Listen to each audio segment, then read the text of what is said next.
Bismillahirrahmanirrahim. Lecture number 7 of elementary surveying, named as contouring. So this is the outline of today's lecture: introduction to contouring, factors affecting contour intervals, characteristics of contours, methods of contouring, advantages of contouring. So let's start with the formal introduction of contouring.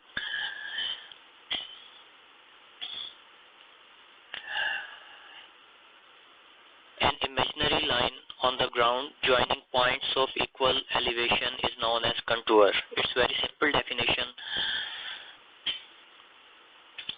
The different points of the same elevation, when you join them by a single line, the contour is made. For example, in this figure you can see 20 meter. Okay, this 20 meter line can be seen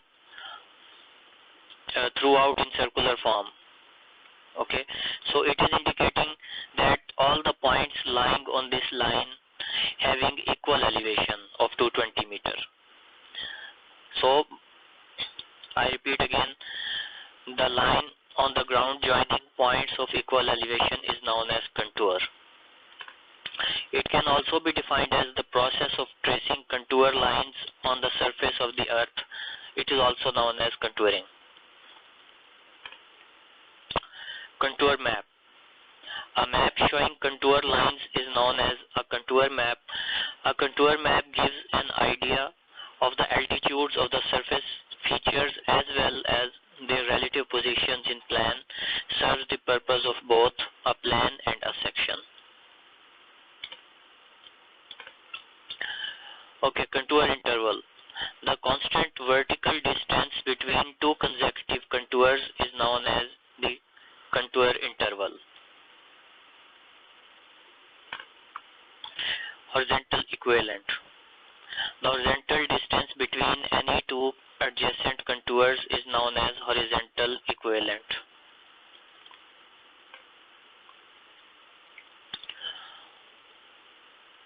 Okay, now we are going to discuss different cases of contours, or you can say different shapes of contours made on the contour map or contour plan. Okay, the contour interval is constant distance between consecutive contours, while horizontal equivalent is variable and depends upon the slope of the ground. What does it mean? As we have just discussed that contour interval is the vertical distance between two consecutive contours. So we are talking about this y-axis. As you can see, it is a constant value, 60, 65, 70, a constant interval of 5 units. Okay, the difference between two consecutive contours is 5 units in this specific case. So this is what this line says, that the contour interval is a constant between two consecutive contours. So whenever we are going to draw a contour map, it should be made sure that the vertical axis values should be constant, which will represent the contour interval. Now the second part is the horizontal value. It can be variable. As you can see, there is no scale mentioned on the horizontal level. Now what does this map is showing? This is the plan of an area to be surveyed. Okay, here you can see there are different green lines indicating different contours, or you can say different lines having the same elevation. Okay, 80, 75, 70, these are the elevations, or you can say reduced levels. So here you can see we can draw the sectional view by using this plan view. How can we make? First, the center, see the center circle, which is the value with 80 units. Okay, we take just the extreme points, and by using dotted lines we just draw this value up to this 80 reduced level. Okay, this is 80. We selected those extreme values, or you can say left or right value, and just by joining these dotted line up to the scale 80. Similarly, for 75 contour, take first and the last point and join up to the 75.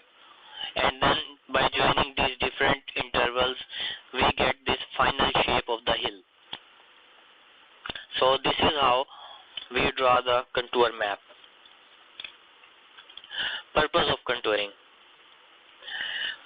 Contour survey is carried out at the starting of any engineering project such as building, dam, road, railway, canal, etc. Contouring is used for preparing contour maps to select the most economical or suitable site, to find out the grade of a particular route, to locate the alignment of a road, rail or canal so that it should follow a constant slope, to have the idea about the ground, whether it is flat, undulating or mountainous, to locate the physical features of the ground such as a pond, depression, hill, steep or small slopes, to find the capacity of a reservoir and volume of earthwork, especially in a mountainous region, to mark the alignment of roads and railways so that the quantity of earthwork both in cutting and filling should be minimum. Contours are used for military purposes as well. Now, factors affecting contour interval. Okay, contour interval is the value of interval for the y-axis in the contour map. Okay, contour graph instead. First one is nature of the ground. In flat and uniformly slopy region, the contour interval is small, but in mountainous region, the contour interval should be large, otherwise the contours will come too close to each other. Number 2, the purpose and extent of the survey. Contour interval is small if the area surveyed is small, and the maps are required to be used for determining the quantities of earthwork, etc., while wider interval shall indicate large areas and an indication of comparatively less important works. Scale of the map. The contour interval should be in the inverse ratio that of scale of the map. The smaller the scale, the greater is the contour interval. Common values of contour interval. Okay, following are the common values of contour intervals used. These are the values that we use in various projects depending upon the nature of task. Left column is representing the purpose, and in the right column there are contour values. So first one is building and earthwork. In this case we use the value of contour as 0.2 meter to 0.5 meter to represent contour on a map. For reservoirs it is 0.5 meter to 2 meters. Location surveys 2 meter to 3 meter. Small maps 3 meter, 5 meter, 10 meter, and it can be up to 25 meters. Now, characteristics of contours. All points, it is very important that all points in a contour line have same elevation. These are the points that you should remember. Second, contour lines must close on themselves, either on or off a map. They cannot be a dead end. Okay, there must be unique starting and closing point.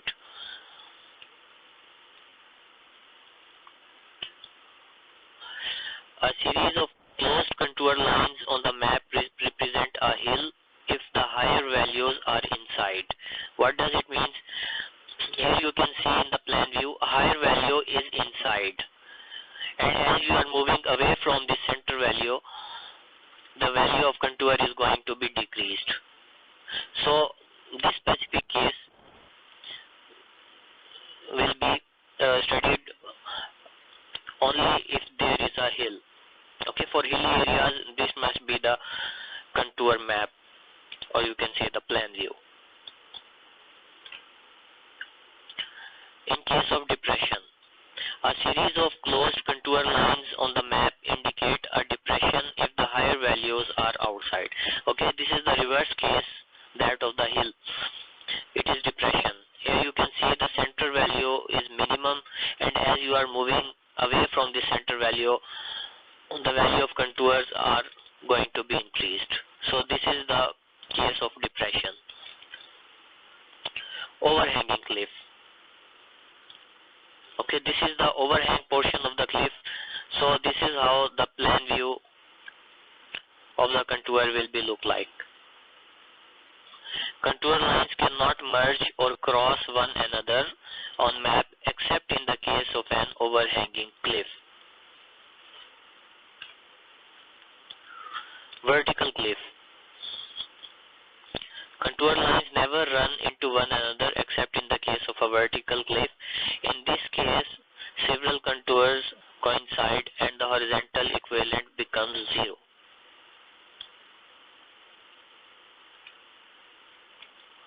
The distance between contours indicates the steepness of a slope. This is very important. I repeat, distance between contours indicates the steepness of a slope. Wide separated contours will show the gentle slopes. Close spacing indicating the steep slope. Even and parallel spacing represents the uniform slope. Irregular contours signify rough or rubbed country. Smooth lines imply more uniformly rolling terrain. This is the typical contour map. A sample is shown. You can see that there are different lines. Each of these line is representing some contour. Okay, or you can say some elevation. 1800 line, it means this line is all the points lying on this line having equal elevation of 1800 units. Similarly, you can see different contours as 1200, 1050, etc. Now, it is important to remember that the closer together the contour lines, the steeper will be the slope. So, this is the closely spaced contour lines area as indicated by arrow, which is indicating the steep slopes.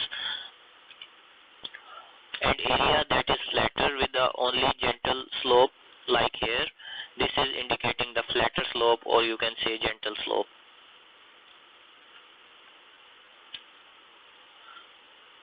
Let's look at some other example. Here you can see that these lines are closely spaced, means this portion is having very steep slope, and these lines are largely widerly spaced, so it means this area will be having the slope with very gentle value, or you can say very steady value.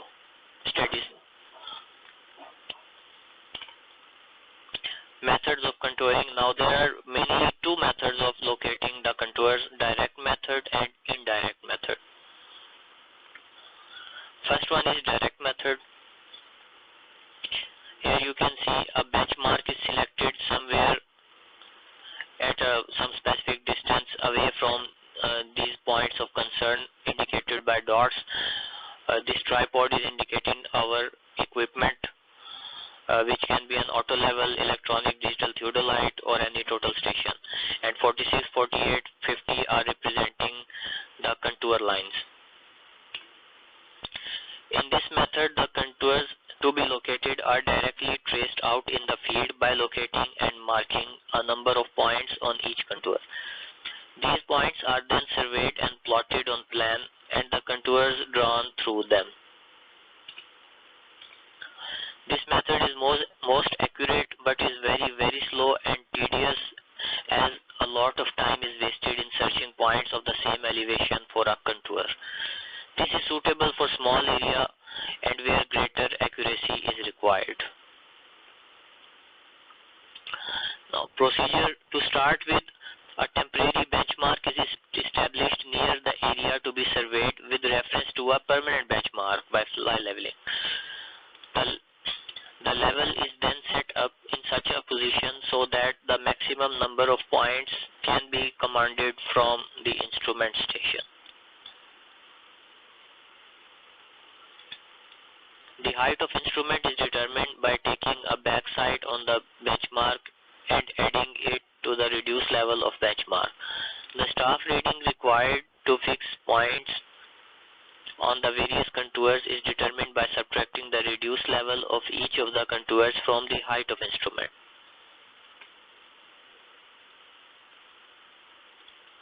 Okay, direct method by radial lines. This method is suitable for small areas where a single point in the center can command the whole area. Radial lines are laid out from the common center by theodolite or compass, and their positions are fixed by horizontal angles and bearings. So this is the common example in which the tripod or the equipment is set up at the center. Okay, and we take these blue lines are indicating radial lines. We take different reduced levels throughout in the alignment of these lines, and by joining the points we will get the contour lines as indicated as circular lines. Temporary benchmarks are first established at the center and near the ends of the radial lines. The contour points are then located and marked on these lines, and their positions are determined by measuring their distances along the radial lines. They are then plotted on the plan and the contours drawn by joining all the corresponding points with the help of a plane table instrument. Now, indirect methods. Indirect method, the points located and surveyed are not necessarily on the contour lines, but the spot levels are taken along the series of lines laid out over the area. The spot levels of the several representative points representing the hills, depressions, ridges and valley lines, and the changes in the slope all over the area to be contoured are also observed. Their positions are then plotted on the plan and the contours drawn by interpolation. This method of contouring is also known as contouring by spot levels. Okay, square method. Here you can see there are different squares making a mesh or a grid system in which these are A, B, C, D, E, F and G stations. Okay, this is 1, 2, 3, 4 up to 6. So all the reduced levels are written at the corner of the boxes, and then the contour lines are drawn by interpolation. This method is commonly employed in all kinds of surveys, as this is cheaper, quicker and less tedious as compared to direct method. There are mainly three methods of contouring in indirect method. The first indirect method is by square method. In this method, the whole area is divided into number of squares, the side of which may vary from 5 meter to 30 meter depending upon the nature of the ground and the contour interval. The square need not to be of the same size throughout. Okay, you can change the dimension of the square. Indirect method by cross sections. This is the second method.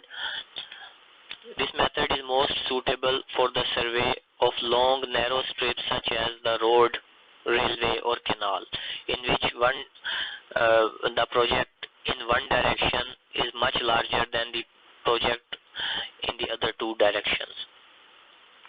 Okay, these are different RDs, or you can say chainages, written at the left side. This central red dotted line is indicating the center line.